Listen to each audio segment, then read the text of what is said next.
ये कहानी है 3 अनोखे चोरों की। अमरो पूरा बेवकूफ़ था और हमेशा बेवकूफ़ी भरी बातें ही करता था।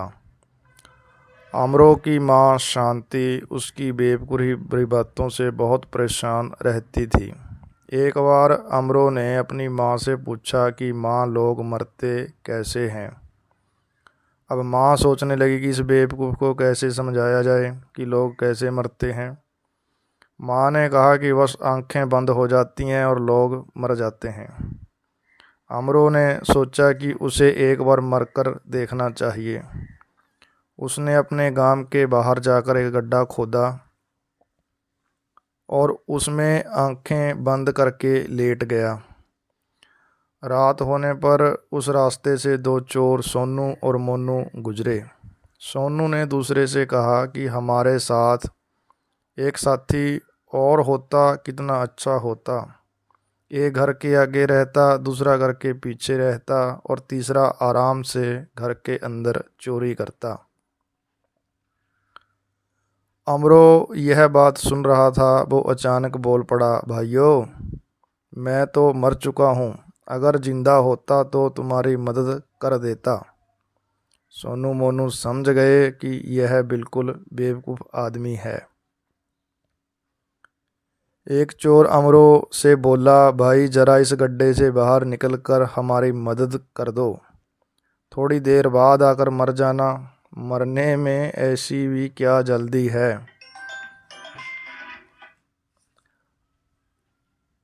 अमरो को गड्ढे में पड़े पड़े बहुत भूख लगने लगी थी और ठंड भी। उसने सोचा कि चलो चोरों की मदद कर दी जाए। तीनों ने मिलकर तय किया कि अमरो अंदर चोरी करने जाएगा, सोनू घर के आगे खड़ा रहकर ध्यान रखेगा और मोनू घर के पीछे ध्यान रखेगा।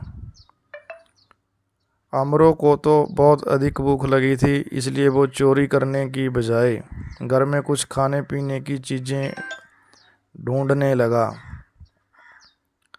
रसोई में उसको दूध, चीनी और चावल रखे हुए मिल गए। उसने सोचा क्यों ना खीर बनाकर खाई जाए।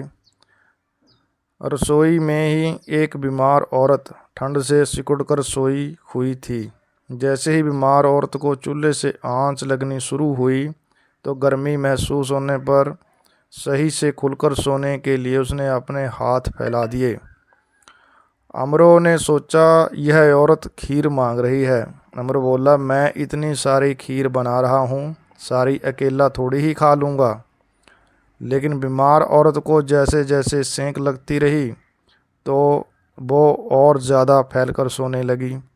उसने हाथ और भी ज़्यादा फैला दिए। अमरो को लगा कि यह औरत खीर के लिए ही हाथ फैला रही है। उसने गुस्से में आकर गरम गरम खीर बीमार औरत के हाथ पे रख दी। उस औरत का हाथ जल गया। चीखती चिल्लाती वह एकदम हड़बड़ाकर उठ गई और वह पकड़ा गया। वह बोला, अरे मुझे पकड़कर क्या करोगे। असली चोर सोनू मोनू तो बाहर हैं। मुझे बहुत भूख लगी थी, मैं तो अपने लिए खीर बना रहा था। इस तरह अमरो ने अपने साथ असली चोरों को भी पकड़वा दिया। ये थी 3 अनोखे चोरों की कहानी।